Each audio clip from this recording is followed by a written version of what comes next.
Hi guys and welcome back to the channel. Today I've got two replays in the British Tier 10 tank destroyer, the FV217 Badger. And in the last update, the Badger got buffed. It got buffed, made it a little bit nicer to play. It's not a tank that I've actually played all that often, to be perfectly honest. But they have buffed it, so I thought, you know what, let's take it out. And I was pleasantly surprised by it, right? Because it's slow. It's a slow, cumbersome TD, to be honest. The frontal armour is amazing. The rest of the armour, yeah. The gun is amazing as well. The DPM is insane. I think at this point now, with it being buffed, it's actually got the highest DPM in the game, which is kind of nuts. Or the highest DPM at tier 9 and 10 anyway. It's just crazy. Yeah, but the problem is you have to get it into a position to actually, like, be able to use it. So, what did they buff about the Badger? Well, they buffed the reload from 9 seconds down to 8.5, and they buffed the penetration on the premium round from 320 to 330. Did they really do that much to it with the buff? Not really. The DPM, definitely, and it definitely needed it, because, to be honest, having less DPM than the Tortoise was just disappointing, because it was like, well, I've got this DPM machine of the Tortoise, and then I'm moving to the Badger, and it's just slightly less. And it's like, or it was slightly less, nearly the same, something like that. And it's kind of like, I'm just slightly disappointed by this. But, you know, having the high DPM now, you absolutely trash people so fast. It's great. And yeah, it's one of those tanks where keep your frontal armour to the enemy tanks and you'll do a ton of damage and they'll struggle to pen you, because even the lower plate on this tank is really hard to pen. I mean, it's like 250 pen, 260, something like that, to be able to even go through the lower plate. So if you're angling, it can be annoying it can just be an annoying tank to try and get from the front. But obviously if it turns itself to the side or even slightly to the left and right, it can just get its tracks penned, which again, frustrating. As you see, the 705A just go through the side. So what do I run in terms of the crew? Well, I run Born Leader, Rapid Reload, Sixth Sense, Situational Awareness, Track Mechanic, Steady Aim, Run and Gun, Clutch Braking and Smooth Ride. Now this tank is slow, so I want Smooth Ride to help it get up to its top speed, because it's not got the best ground resistance either. So it does actually struggle to get to that top speed at times. So put the Smooth Ride on there just to help you with the ground resistances. Clutch Braking again, because you're already turretless TD and you don't have the best track traverse in the universe. So give yourself that extra track traverse with it to be able to spin round and not get outdone by light tanks most of the time, or just be able to get your gun on target, you know.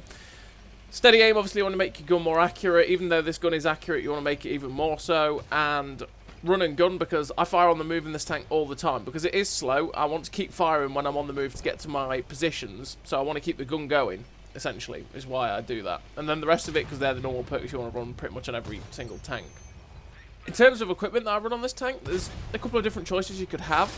And I run rammer, vents and optics, because optics, well, I want to spot everything. Vents makes everything better in the tank, makes the DPM even better. And rammer, again, you make the best of what this tank's strength is, which is the DPM. You could run a camo net to help you keep staying unspotted quite a lot, because it will help you on your camo a hell of a lot. And it's definitely a worthy piece of equipment to use on this. I was using it at first, but I changed to the vents just to boost everything up. Or you could run a traction system or powertrain just to get more speed, because you are a slow tank, so you get, instead of 33 km/h top speed, 36, for instance, with the traction system. That's up to you. It's all down to personal preference, what annoys you the most on the tank. For me, I just wanted to make the most out of the DPM, so I put vents in. It's pretty simple on that one. So, we're on this first game, and we're on Sunset Coast, and we've just basically lolled in front of tanks and DPM'd them and blocked a fair amount. We've blocked 1850 so far.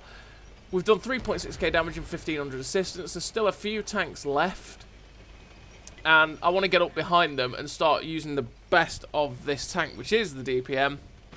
If I can get up behind them and start pumping these shots in, that'd be great. I'm keeping my eye on the M48 120mm in case he decides to just start jumping shots into our side, which wouldn't be good.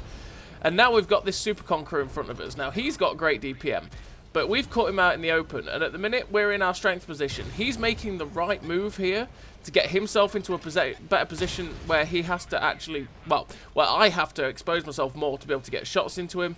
I'm just being careful of the 120mm behind me, because obviously he will hurt. But I have to come all the way over now to get my gun down to get a shot into the Super Conqueror. So he did the right thing in getting himself into the position he was, but unfortunately he's just outnumbered and we shut him down. There's still 4 tanks left. There's the M48 120mm that is behind us. There's a 268 V5 over there.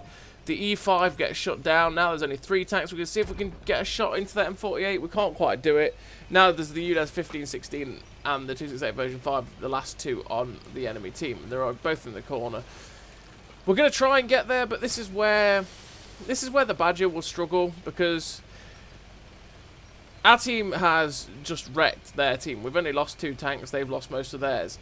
And both of their final remaining tanks are in this corner, and our team is swarming in, which means that we're not going to get anywhere near it, realistically, because just how slow we are. I mean, look at this at the minute. We're going on flat, and we're going up between 28 and 30. We keep changing, obviously, because we're turning slight to avoid rocks.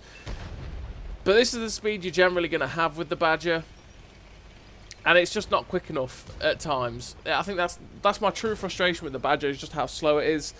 It means that it takes a massive chunk of time to be able to get to the battle at times, and it's just so frustrating. But it is a solid brawling tank destroyer that's great for those head-on brawls. So we finished the game with 4 kills, 1500 damage, the 1500 assistance, ace tanker, sniper medal, yeah, 1600 base XP. A pretty nice game for the Badger, and it's what it can do when you get faced with lots of tanks in front of you, but on a map that you do have to keep driving about and try and keep yourself in the fight. Now, this second replay is on Himmelsdorf, and this is the perfect scenario for the Badger. As you see, I activated the food by accident, but as you see, we've got a 5-second reload with food boost. 5 seconds. Like, oh, I think it's 480. Ouchies. Ouchies. That is great reload for 408 alpha. And honestly, if you get the tanks, enemy tanks in front of you, you can just wreck them so fast. It's brilliant. We get a nice shot on the move there into the E5, which is where run and gun helps, which is why I run and gun, because, you know, it just helps to be able to have that better accuracy. I think it's 10% better accuracy on the move while you're trying to get into position. Now, this game is the perfect scenario for the Badger, because we're on Himmelsdorf, and pretty much the whole team has gone to the hill on encounter, because everyone sort of spawns here.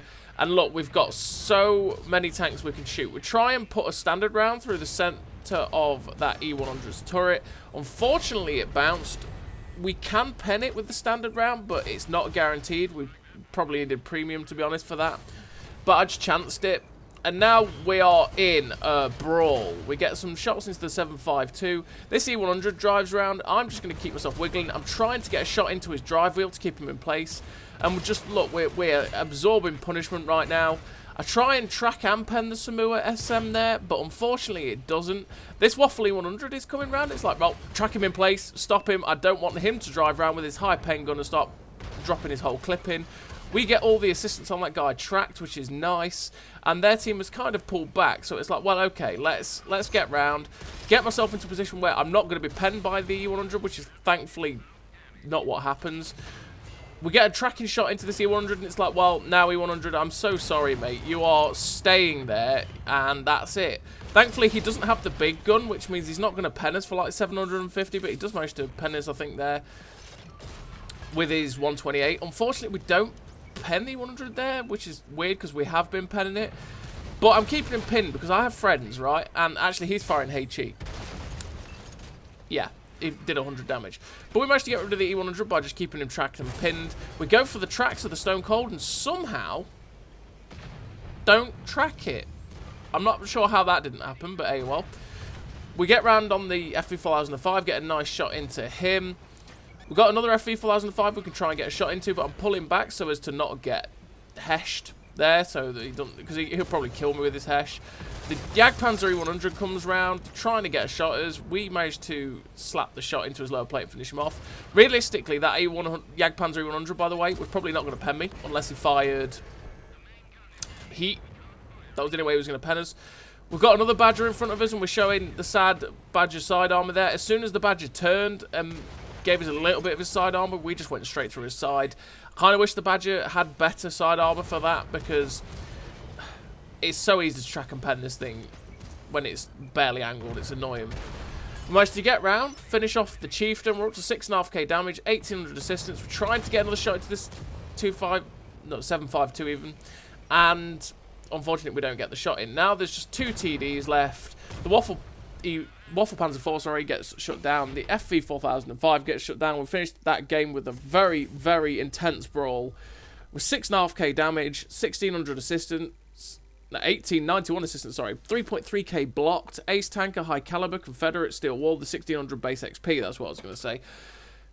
This tank can soak up a lot of pressure. If you can get it on a ridge line, it's amazing. The DPM is insane. If you get it into a solid brawl, it is a great tank. It's just got to get there. So as always, everybody, thank you very much for watching. I'll see you next time.